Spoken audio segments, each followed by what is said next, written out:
একটা গুনাহ যদি মানুষের সাথে সম্পৃক্ত হয়, ওই ঋণ শোধ না করা পর্যন্ত জান্নাতি ব্যক্তি জান্নাতে ঢুকতে পারবে না।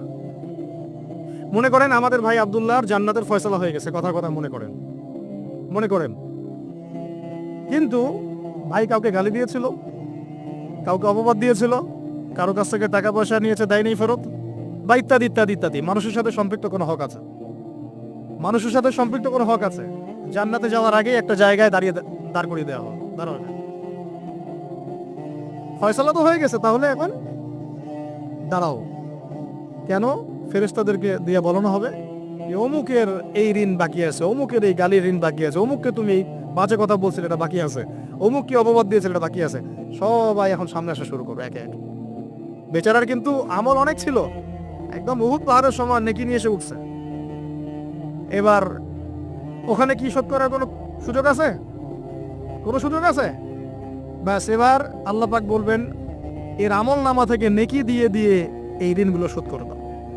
ওই ব্যক্তির আমল নামা থেকে নেকি দেওয়া হবে, যাকে গালি দিয়েছে ওকে, যার গীবত করেছে ওকে, যাকে তহমত দিয়েছে ওকে, যাকে অপবাদ দিয়েছে সবাইকে নেকি দেওয়া হবে। দিতে দিতে দিতে নেকি শেষ যদি হয়ে যায়, তখন না, নেকি শেষ হয়ে গেলে ওদের গুনাহ আবার এর ঘাড়ে চাপানো হবে। আল্লাহ রাব্বুল আলামিনের বিচারে একদম সূক্ষ্ম। আল্লাহ পাক কিন্তু গফুরুর রহিম, একই সাথে শাদীদুল ইকাব।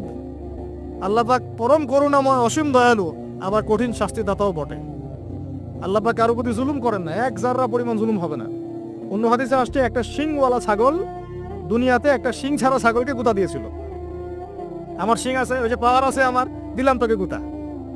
এটাই তো কাজ দুনিয়ার, যার কাছে পাওয়ার আছে, আমার কাছে পাওয়ার আছে, নে তোকে গুতা দিলাম। ছাগল ওই কাজ করছে। আল্লাহ পাক কিয়ামতের মাঠে ওই শিংহীন ছাগলকে শিং দিয়ে বলবেন এবার একে গুতা দিয়ে পরিশোধ করো। হিসাব এতটুকুই, এরপরে ওরা মাটি হয়ে যাবে, জান্নাতও নেই জাহান্নামও নেই। ওরা তো বেঁচে গেল, ও তো বেঁচে গেল, নাকি গুতা খেয়ে বেঁচে গেল। এবার এই ব্যক্তি সমস্ত আমল নামার গুনাহগুলো এবারে ঘাড়ে চাপানো হবে। তখন দেখা যাবে শুরুতে অনেক নেকি নিয়ে উঠেছিল, কিন্তু পরে এই ব্যক্তি জাহান্নামে চলে গেল, ওরা জান্নাতে চলে গেল। আমরা কি এটা চাই?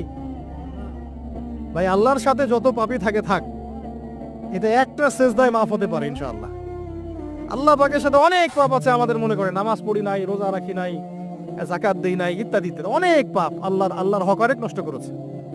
একটা সেজদা যদি কবুল হয়ে যায়, একটা ইস্তেগফার যদি কবুল হয়ে যায়, ইনশাআল্লাহ সব গুনাহ মাফ হয়ে যাবে। কিন্তু মানুষের সাথে জড়িত যদি গুনাহ থাকে, এই যে গীবত, তহমত, অপবাদ ইত্যাদি ইত্যাদি, কারো সম্ভ্রমহানি করেছেন, কাউকে বেইজ্জত করেছেন ইত্যাদি, এই দুনিয়াতেই হায়াত থাকতেই মাফ নিতে হবে।